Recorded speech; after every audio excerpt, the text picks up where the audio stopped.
السلام عليكم ورحمة الله. لقاءنا اليوم مع الشيخ سعيد الجاسم، رئيس قبائل شمال بغداد. السلام عليكم شيخ. اهلا وسهلا، شلون صحتك؟ اهلا بيكم. شو اخبارك؟ الله يحفظك. شيخي بالبداية نريد نسألك عن هذا العنوان، رئيس مجلس عشائر الطارمية. كيف هذا العنوان؟ رئيس مجلس، أنا قديم رئيس مجلس، صار لي فوق 20 سنة وأكثر. خدمت كل العشائر بهذا الاسم. نعم. وخليتها طارمية عشيرة واحدة، يعني ما نفرق بين عشيرة وعشيرة، نخدم الكل. نعم. ما خلينا عشيرة نخدمها واحدة من نخدمها، كل العشائر نفس المستوى عندي. شيخ أنت أطلقت العشيرة ديرة عشيرة. ديرة عشيرة، نعم. هذا أول ما صرت رئيس مجلس قبل 20 سنة 30 سنة. نعم. قلت لهم الديرة عشيرة واحدة. شيخ العشائر الأخرى ملتزمة بهذا الديرة عشيرة لو بس؟ نعم، كل العشائر مهتمة. نعم. كل العشائر مهتمة، وإحنا كل شمال بغداد حتى الدية وحدناها، ما حد يقدر يطلع عن الدية. طيب شيخي، موضوع علاقاتكم مع القوات الأمنية مع العشائر الأخرى، كيف هي تستغلوها بهذا الجانب؟ القوات الأمنية علاقتنا بها جيدة جدا. نعم. وهذا شوف مقر كل القوات الأمنية. نعم. يعني أنا حتى بيت هنا ما ساكن. بالمضيف تقصد؟ هذا بالمضيف، وحتى بيوتي ماكو، كلها فارغة. مقر نعم. القوات الأمنية والجيش والشرطة والحشد والكليتها موجود. شيخ الطارمية عانت ما عانت من الأيام السابقة، وكثرة الحركات المسلحة وإلى آخره، هذا كله أثر على الجانب الخدمي. هل تعتقدون الآن الطارمية يعني كاملة الخدمات أو بعد تحتاج خدمات؟ الطارمية عانت معاناة شديدة من زمن تنظيم القاعدة لحد الدواعش، والحمد لله قدرنا نحرر الطارمية بجهودنا وجهود العشائر الموجودة ويانا واللي تعاونت ويانا، وقدرنا نصفي الطارمية. أنا ما انطيت أولادي 4 شهداء. نعم. ومن عمامي 40 شهيد، ومن العشائر 60 شهيد. نعم. فالطارمية بالوقت الحاضر جيدة جدا. كأمنيا. أمنيا إيه، نعم. خدمات. لأن عندنا بيها 3 ألوية الطارمية.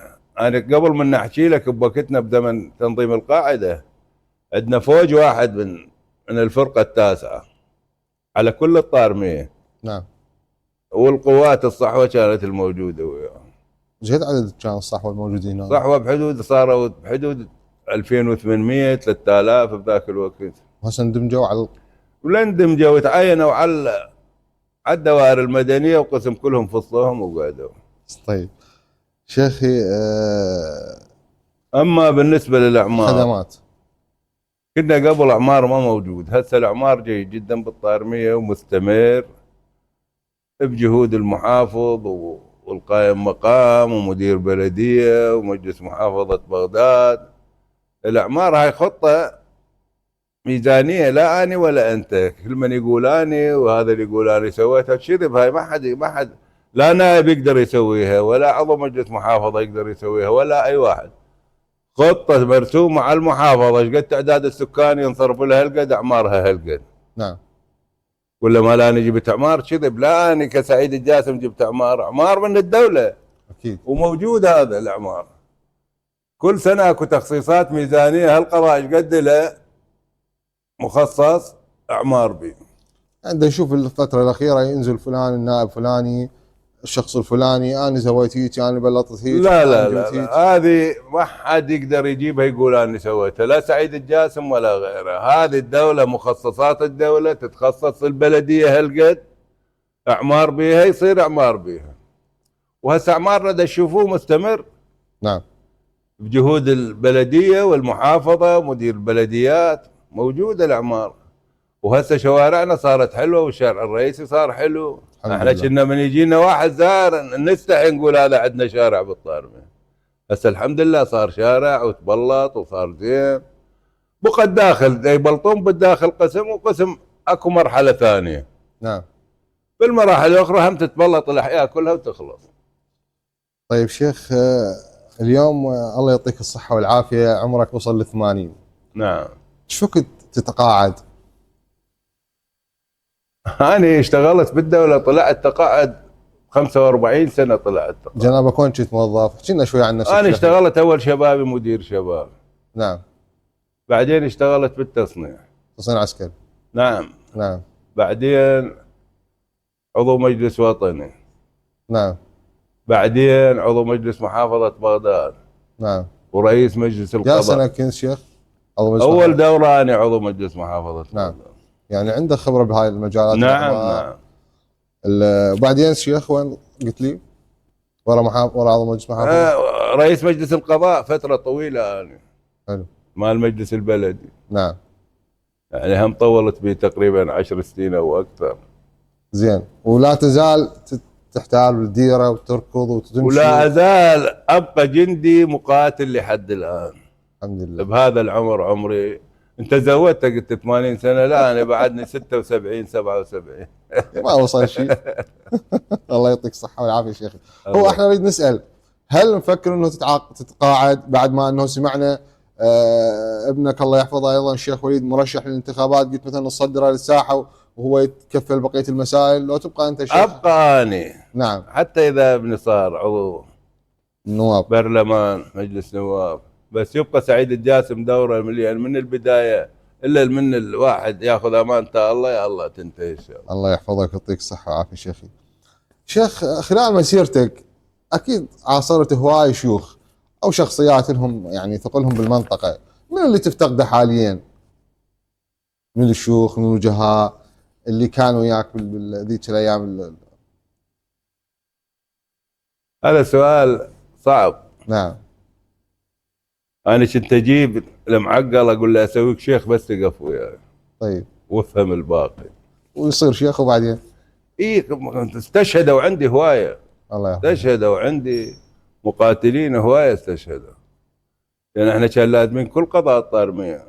صح. كل القضاء لازمين. من النباعي للتاجي الى حدود التاجي الى للعبايسي. كان الوحيد اللي وقف وياي اقول لك اياها بصراحه شيخ وليد العايش الله يرحمه. الله يرحمه. مات من البفراج. الوحيد هذا وقف وقفه مشرفه وياي. الله يرحمه. شيخ، تعرف انت كل الانتخابات قبلها بفتره تبدا تصاعد عدد المرشحين. يعني اليوم احنا ذيك الانتخابات اللي مضت مع المجالس محافظات كثرت الاصوات، كثرت المرشحين وقلت عدد الاصوات. اكو ناس استحت تطلع تنتخب، مثلا يقول لك انا شيخنا مرشح وفلان جيراني مرشح فما اقدر انتخب، او مثلا والله خليني اكمل لك شيخ السؤال. اليوم المجالس محافظات كثرت لنا المرشحين وبالتالي ما صار عندنا بس 2 من المشاهده، مع انه احنا كان نقدر نصعد 5 إلى 4 مرشحين. فنصيحتك للمرشحين اللي بالدوره اللي راح يرشحون هسه هذه دوره مجلس النواب؟ والله اللي راح يرشحون بكثره. نعم. بس اكو ناس يجي يرشح ياخذ له 100 صوت 200 صوت ويطلع. نعم. وهذه عيب. اكيد. عيب حيل. يعني على مود الماده يرشح. على شنو؟ ده يرشح. واكو بيهم يكررونه كل سنه يرشح. صح.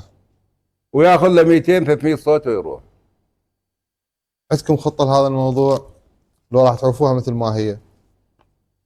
ما احنا دا اقول لك اكو يعني اذا تحكي على عشيره المشاهده قضاء كامل. قضاء كامل ما تقدر تجبر واحد، لا رئيس مجلس الشيوخ اليوم بعشيرتك ما تقدر تجبره يقول لك اريد ارشح ويعاند. يابا شيخ اقعد يقول له لا ما اقعد الا ارشح. شو تسوي له؟ ما تقدر عليه. ها ما نقدر عليه. ما نقدر عليه، لا مستحيل.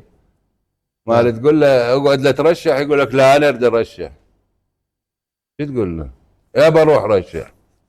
خذ لك كم صوت وروح. وهاي راح تاخذ من اصوات اللي راح تاخذ. احنا خو ما بدنا ننطي بس اهل الطارميه، احنا بدنا ننطي حتى البغداد كل بغداد. نعم. احكي لك اياها بصراحه.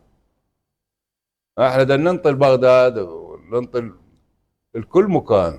يعني الطارميه انا اقول لك المشاهده لو تريد تأتلف غير تطلع لها 3 مرشحين 4 اكثر. يعني قول 4 مرشحين. احنا ذيك الانتخابات انا اعرف اشخاص ما طابين الطارميه ولا شايفيها ولا يندلون بيها شبر واحد، وجاب 3000 صوت من الطارميه. اخذوا 3000 4000 صوت من خارج الطارميه. نعم. نعم نعم اخذوا. وهذا شنو نصيحتك للمواطن بالمرحله القادمه؟ المواطن مو المرشح. والله المواطن احكي لك اياها بصراحه، ينتخب ابن الديره اللي قاعد بالديره مالته. نعم. حتى هذا تقدر تضغط عليه، هو يجي يتولى الامور وهو يتابع وهو يشوف. انت اذا تنتخب واحد قاعد ببغداد وين تشوفه؟ وين تلقاه بعد؟ وين تلقاه؟ بس يفوز حتى تليفونه يقفله ما يجاوبه.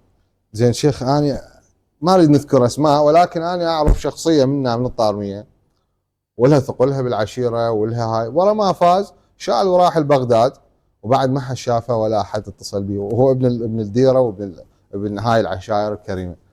هذا ما يريد هذا مو قياس. هذا ما يخدم الديره. هذا الشخص من ابن الطارميه هو يصير نائب او عضو مجلس محافظه ويروح. هذا ما يريد يخدم الديره، هذا على مصلحته الخاصه. نعم. على مصلحته، راح مصلحته راح. اللي استفاد منها استفاد واللي ما استفاد. يعني بعض النظريات تقول انا اجيب شخص من بغداد يلزم مثلا على سبيل المثال مدير ناحيه او قائم مقام، هذا راح ينظر للديره كلها نفس النظره. اما اذا تجيب مثلا شخص من القضاء راح يفيد بس اهله وناسه، ما راح يفيد الطارميه كلها. هل تتفق وياي في شيء؟ لا اقول لك احنا القائم مقام ولا مدير ناحيه يخدم الديره كلها غصبا عليه. نعم. من يجي والشعب يريده، هو ما يجي الفئه. لا طبعا. احنا قايلين الديره عشيره كلها عشيره واحده، يخدم كل العشائر مهما يكون. نعم. احنا ما يجي يخدم فيها ويخلي فيها، لا. ولا انا بحزب الفلاني وانا بحزب الفلاني، لا، يخدم الكل حتى اذا هو بحزب وغير حزب. شيخ، اسالك اسئله عن شخصيات. نعم. يعني انهم مثل رؤساء مثل نور المالك، كيف كان وضعكم زمن نور المالك؟ جيد جدا. هل قدم مساعدات خدمات؟ قدم مساعدات ودعمنا دعم كلش جيد. طيب، السوداني محمد شيع السوداني التقيت به مرة واحدة. ماكو شيء؟ ما جاكم هنا زيارة على اساس يزورنا وما زارنا. طيب، ما قدم شيء للقضاء؟ والله القضاء اقول لك تحكي ماني حكيت لك اياها من الاول. نعم. قضاء ميزانية مخصصة له. نعم. الميزانية اللي يعمرون بها مال 6 يعني مثلا بس كشيء زيادة احد قدم مسؤول، لا. ماكو. لا ماكو. ذيك الانتخابات اللي مضت وقفتكم كانت مع محمود المشهداني. نعم. شنو اللي صار؟ يعني صار اكو فجوه بيناتكم شفناها بين الشيوخ ورئيس مجلس النواب محمود المشهداني، شنو علاقتك به بالوقت الحالي؟ لا انا علاقتي ويا الكل جيدة، انا لا عندي فجوة ويا واحد ولا كل. نعم. ويا محمود ويا غيره ويا احمد ما عندي مشاهدة، ويا كل النواب مو بس المشاهدة. نعم. انا علاقتي ويا كل النواب جيدة جدا، بالديرة والخارج الديرة. صح. احنا لمسنا هذا الوضع، بس اريد نفهم من عندك اكثر. محمود المشهداني شنو اللي شفته، شنو اللي مسته من عنده من فاز اليوم؟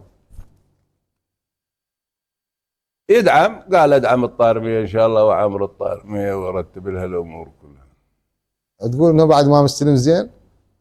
بعد استوى جديد بالرئاسه ما يقدر يقدم شيء بالوقت الحالي؟ يعني تعطيه مده بعد اكثر؟ قال مكتبي مفتوح للكل. نعم. للكل وانا حاضر، ايش اقدر اخدم المنطقه اخدمها. وصلني فيديو اتذكر اول لقاء، اول مضيف زاره بعد الفوز مضيفك. نعم، لان انا وقفت له وقفه مشرفه. نعم. احكي لك اياها بصراحه، وقفه وجماعه ربعنا والبمحسن والبحجازي كلهم خليتهم وياه. تنصحه بالترشيح مره اخرى؟ تنصحه بالترشيح مره اخرى؟ هذا شيء يخصه. نعم. اي يخصه. لان انا خوما كلمه وفكره. باعتبار انه انت عاصرت الحشد وكان لك يعني باع مع هذا الموضوع، الشيخ فالح الفياض شلون علاقتك به؟ علاقتي جيده جدا. هسه بالفتره الاخيره سمعنا انه اكو تعيينات على الحشد، ناس تقول 500 وناس تقول 2000 وناس، وهاي تقارير اساطير، وخابرونا ناس ودا يتوسطون. والله انا ناس يوميا جايني واحد جايب فايله وجاي، هو هذا اللي نعرفه. اقول شو لهم الموضوع؟ ماكو، اقول لهم ماكو ما يصدقون. نعم. يابا قلت لهم خلوا على السنه الجديده بلكي تنفتح شرطه ونعينكم ونخلص. الشيخ فهد الفيض زارك هنا اكيد مو؟ او اكو بيناتكم تواصل؟ والله ماكو تواصل هسه. ماكو تواصل. لا والله. طيب سمعنا انه ابنك شيخ وليد مرشح ان شاء الله. نعم. عندكم خطه لهذا الموضوع؟ اكو فد شيء يعني، اكو فد وعود للمنطقه يعني، فد شيء انه تطمئنون به المجتمع الطارميه؟ ابني ابن الديره وخدم الديره وضحى باخوته 4 5 وهو واقف بالديره، وحررنا الديره على يدينا. نعم. وكل اي مطب يصير احنا واقفين به. فاللي يريد ينتخبه واذا اكو افضل منه ينتخب الافضل منه، ما عندنا مانع. هسه هو وشيخ رافع اقوياء. نعم. اللي ينتخب رافع اهلا وسهلا، واللي ينتخب وليد اهلا وسهلا، ماكو مانع. شيخ ما طول جبت سيره الشيخ رافع، هل تؤيد انه الشيوخ ترشح للمجال الانتخابات، لو ترشح انه شخصيات سياسيه مستقله ما لها علاقه بهاي المسائل؟ الشيوخ يعني انا مثل انا ما اقدر ارشح، رجال كبير. نعم. بس رافع بعده شاب عنده طاقه ويقدر يخدم الزين. يعني تأيد انه ينزل الشيخ العشيره زين؟ مو اكو مثلا؟ ليش احنا قبل مو كليتنا رشحنا شيوخ؟ يعني افرض انه المجلس الوطني شيخ، نفرض انه ما فاز، واقفه هاي مثلا اكو عشائر اخرى رشحت وقاموا العالم ما فازت. ما فازت، وعيب هاي. شوف هاي له ثقل وله عشيرته وله، يعني ما بها حرج اذا ما فاز. شوكو بها حرج. وهي رشحته وما فازت. اي مو هي هاي المشكله، يقول لك انا شيخ عشيره وشيخ عام وما افوز، مشكله يعني. والله لا، هو ايش اقول لك، شيخ عام ولا شيخ فخذ بني يرشح نفس الشيء. اكيد نفس الشيء. احنا انا اتذكر بوقتنا 30,000 صوت يا الله فزنا. كانت 30,000 صوت. جنابك قد جبت بوقتها؟ ها؟ قد جبت كم صوت؟ انا جبت فوق 30,000 صوت. ما شاء الله. ذاك الوقت. يعني هسه احنا ان شاء الله الشيخ وليد ضامنين صعود اذاعه على هذا الرقم. لا هسه اختلف الوضع، مو ذاك الوضع. نعم. يعني كانت الطارميه اللي يخدمها كلها تطير وراه. صح. هسه اللي يخدم والما يخدم نفس الشيء، واللي يرشح اللي يجيب له 100 صوت هم يرشح، يقول لك انا رشح افوز. هو يجيب له 100 صوت. صح. شيخ انتم بالانتخابات الماضيه دعمتوا الاخ صفاء الحجازي. طبعا صفاء الحجازي المرشح بالي انا دعمته. نعم. ليش مو غيره مثلا؟ هو انا واحد يعني شنو شفتوا باستاذ صفاء؟ صفاء حرك ويشتغل ويتابع، احكي لك اياها بصراحه. نعم. ونايم بالطين ويشتغل ويا العمال. صح، واحنا نشهد بهذا الكلام. فهذا رشحناه وفاز بجداره. الحد اخر ايام احنا سمعنا انه كانوا يريدون يفرون عليه امور حتى يستبعدوه من الانتخابات.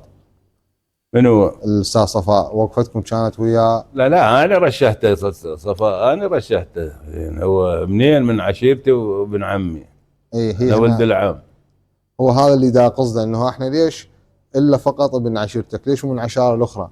عشيرتي ضحت. نعم.